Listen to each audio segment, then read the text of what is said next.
Cedo a palavra ao senador Magno Malta para a leitura do relatório. Ele saiu, tem uma...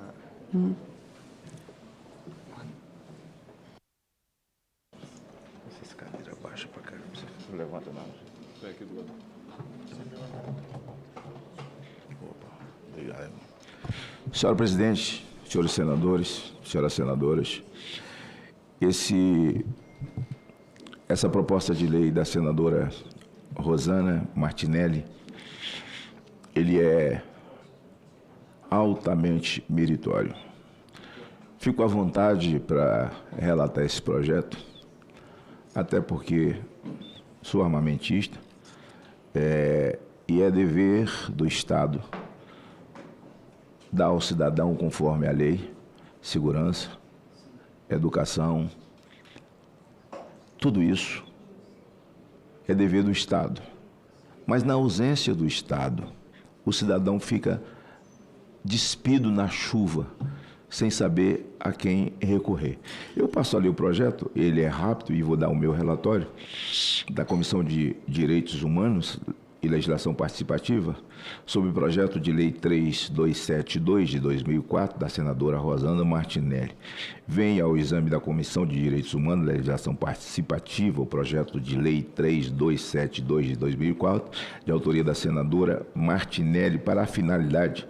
O PL é apresentado sob forma de 2 artigos. O artigo 1º do PL altera o artigo 6º do Estatuto do Desarmamento e prevê porte de arma para mulheres que estejam sob medida protetiva de urgência nos termos da Lei Maria da Penha, Lei 11.340, de 7 de agosto de 2006.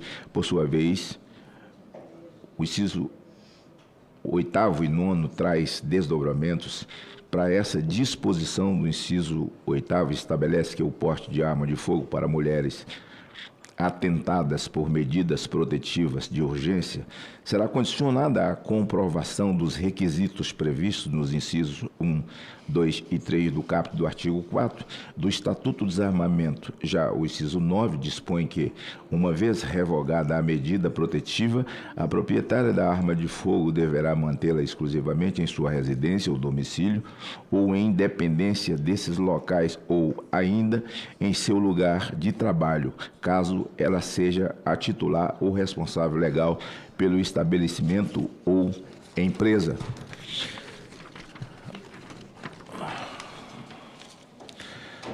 Para o fim do artigo 2 do PL, dispõe que a lei que resulte de proposição estará em vigor na data da sua publicação.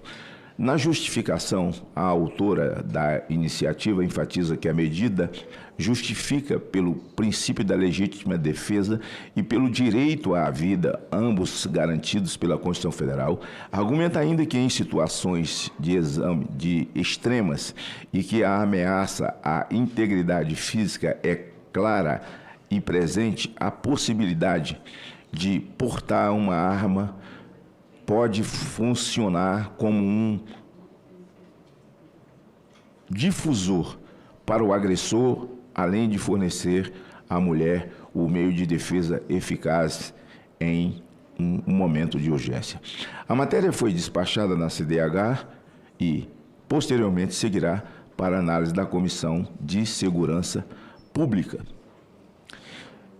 Não foram apresentadas emendas, quer dizer, nos termos do inciso 5º do artigo 102-E do Regimento Interno do Senado Federal, cabe a essa comissão opinar pelos direitos da mulher, o que torna regimentalmente a análise do PL 3272. Em relação à medida, trata-se de uma proposição digna de acolhida por permitir o porte de arma de fogo para mulheres sob medida protetiva de urgência. A violência doméstica é um problema persistente e alarmante no Brasil, segundo o Anuário Brasileiro de Segurança Pública de 2024. No ano que antecedeu o Estado, foram concedidas 540,255 medidas protetivas de urgência e o Disque 190 da Polícia Militar registrou impressionante 848.036 chamadas relacionadas à violência doméstica. No entanto, apesar desse apelo por socorro, 1.448 mulheres foram mortas em 2023 e outras 1.459 em 24 vítimas de feminicídio, uma medida de 4 mulheres por dia.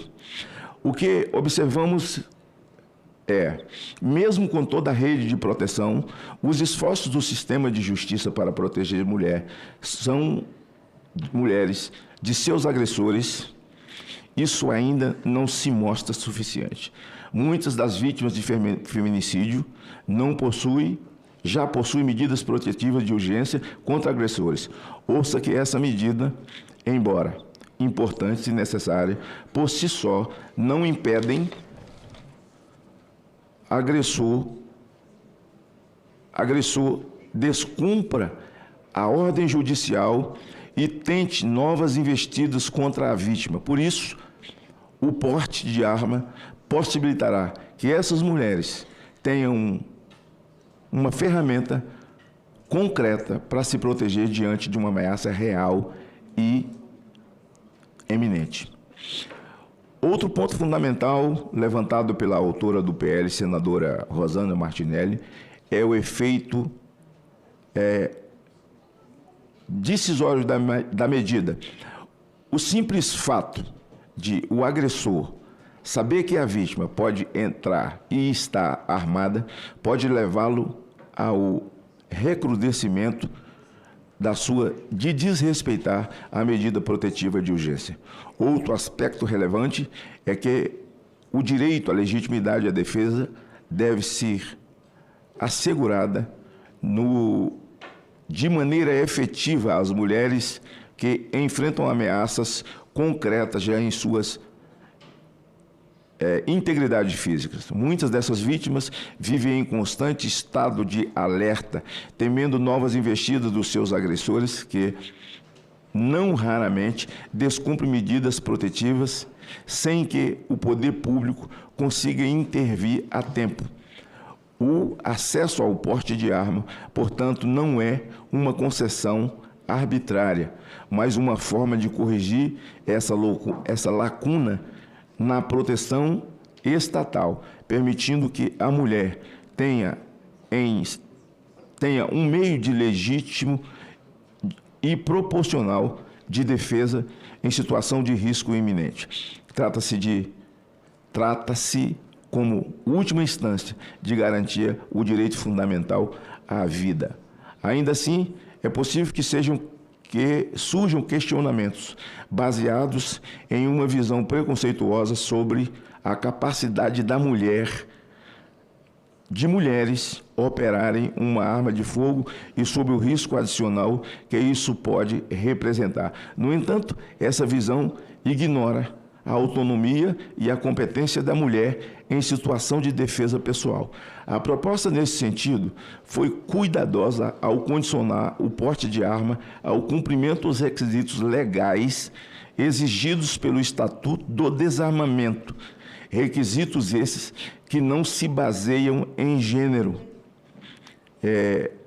garantindo que apenas mulheres devidamente capacitadas e treinadas possam ter o porte de arma de fogo. Por fim, propomos uma emenda de redação apenas para ajustes textuais, sem qualquer interferência quanto ao mérito da proposta. O meu voto, em razão do exposto, o voto é pela aprovação da Lei número 3.272 de 2024. Senhora Presidente, penso que o Brasil todo, todos os cidadãos brasileiros, quando a violência no Brasil está institucionalizada e nenhum cidadão brasileiro está seguro em nenhum lugar, visto que as organizações criminosas, elas têm tido a vênia até das autoridades. Eles têm chamado a atenção do Brasil para que pequenos crimes, assim denominados, sejam humanizados. Eu nunca vi humanizar um crime de alguém que lhes subtrai um valor fruto do seu esforço, do seu suor e da sua luta de vida e deixa a sua vida absolutamente exposta. Eu tenho feito uma analogia com relação à arma. A arma não mata ninguém. Quem mata é o homem. E eu tenho dito que nós todos, cidadãos brasileiros, somos como que bicicletas na calçada sem cadeado. Vagabundo vem, ele não pensa 10 vezes. A bicicleta está lá, não tem cadeado, ele monta e leva. Assim acontece com o cidadão brasileiro, somos como uma bicicleta sem cadeado. Ora, se tiver um cadeado, a gente dá a ele a possibilidade de pensar pelo menos 10 vezes se vai levar a bicicleta ou se não vai. Mas se não tem cadeado, ele leva. Uma mulher que sofre uma agressão, e eu sei disso, a gente vem lutando nisso há anos. No começo, a mulher, ela ia à delegacia e fazia o registro, mas ela podia tirar o registro. O marido dizia, eu não vou beber mais, fica tranquilo, eu estou arrependido, eu não vou mais bater em você, eu não vou mais agredir você. A mulher ia e retirava. Ele fazia de novo. Ele ia fazer a mesma coisa. Eu me lembro de uma cena no Brasil Urgente. O Datena mostrava uma imagem de uma mulher que tinha 3 medidas protetivas e tinha retirado. E estava na 4ª medida protetiva. E o sujeito entrou, essa imagem ficou no Brasil inteiro. Ela era dona de um salão de beleza, ela estava escovando o cabelo de uma mulher, ele adentra no estabelecimento e assassina a mulher. Esse não é um caso isolado. Quero lembrar esse porque foi exposto lá no Brasil Urgente e se falou muito nisso quando se tomou a iniciativa de mudar. Eu já estava aqui nessa casa, ajudei nessa proposição para que, uma vez a denúncia sendo feita e o pedido de medida protetiva, a mulher, ainda que o homem implore, ela não vai voltar atrás. Ela vai seguir para o Ministério Público, para que o Ministério Público entenda se sim ou se não, ou se faz a denúncia. E foi se criando uma rede de proteção, mas as pessoas têm medo de falar nesse tema, que foi colocado pela senadora Rosana de forma muito corajosa. E vê-se aqui há um cuidado de que essa mulher, sob iminente risco de atentado contra a sua vida com a medida protetiva, que ela receba o porte de arma, a posse e o porte, enquanto vigorar a medida protetiva, mas ela precisa, conforme o Estatuto do Desarmamento, que ela seja preparada, claro, ela não vai sair da delegacia e dizer, tome, leve sua arma, é um presente que você ganhou como o botão do pânico, é diferente. Ela vai para o treinamento psicológico. Ela precisa ter laudo psicológico, precisa ter treinamento. As pessoas não sabem, mas quando você tem um treinamento, aquele alvo em que você vai fazer um teste de atirar, aquele alvo é um para cada um e é carimbado com um carimbo de água da Polícia Federal, para não se forjar nem o alvo de papel. É um expedido para Damares, é um expedido para mim, é um expedido para o Moro, não é assim aleatoriamente. Então, há todo um processo para que você tenha a posse e você tenha o porte. Sei disso porque fiz tudo isso e todo mundo que tem sabe que é preciso. Não existe essa história de que, para que não se tenha conversa fiada de que, então, a mulher vai chegar lá, vai registrar, vai pegar uma arma. Então, a lei é feita da regra para a exceção, não é da exceção para a regra. E eles vão, os que são contra, né? E, de repente, quem é contra e vai para as redes sociais serão, quem sabe, justamente aqueles que são agressores. Porque o sujeito que tem coragem de dar um tapa no rosto de uma mulher, dar um chute de uma mulher, espancá-la, é claro que ele tem disposição para fazer uma outra vez. É claro que ele tem disposição para fazer uma outra vez.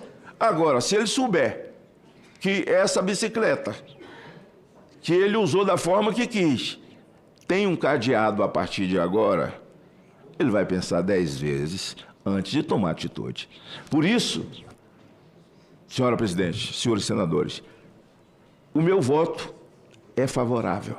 Não adianta, no Dia da Mulher, fazer discurso, falar em feminicídio. O número está aqui, de mulheres mortas, o número de denúncias e o número de mortas que fizeram a denúncia. É igual o Disque 100, né, senadora Damares? E que a gente questiona desde o princípio de tudo. Disque 100. Disque 100. O Disque 100 não funciona não, gente. Pelo amor de Deus. Eu vou falar alto. O Disque 100, eu já dizia, a senadora Damares foi ministra e constatou isso ao chegar no ministério. O Disque 100 é uma terceirizada. É uma empresa terceirizada. A pessoa que disca 100, corre lá, sabe que tem um pedófilo ali na esquina que tá abusando de criança, tem uma movimentação errada, corre, disca 100 no orelhão. Não é orelhão mais não, né? Vai lá e disca no número. Tudo anônimo? É. A polícia corre e fica esperando, não, está denunciado. A rádio patrulha vai chegar. Não vai chegar. Aquela empresa terceirizada recebe, envia para o Ministério Público manda para o estado de onde veio a denúncia, que vai para o promotor do município. Se o promotor do município tiver coragem e disposição, ele começa uma investigação. E se ele não tiver disposição nem coragem, ele recebe na quinta e joga na sexta. E não acontece nada. Gente, vai para a delegacia primeiro. Hoje o Conselho Tutelar nem pode operar, porque o crime organizado está tão solto que, se você ser do Conselho Tutelar, por mais boa vontade que você tenha, você vai subir um morro como vai intimar quem? Né? Não tem como, senador Jorge. Então, vá para o Ministério Público de uma vez, vá para a delegacia de uma vez e deixa o Disque 100 para o final. Deixa o Disque 100 para o final. Então, sou perfeitamente favorável. Acho que essa é a grande contribuição, oferecer um cadeado para mulheres que são agredidas todos os dias e correm risco de vida na sua integridade. Meu voto é favorável. Senadora Damares. Em discussão a matéria, senador Jorge Seixas.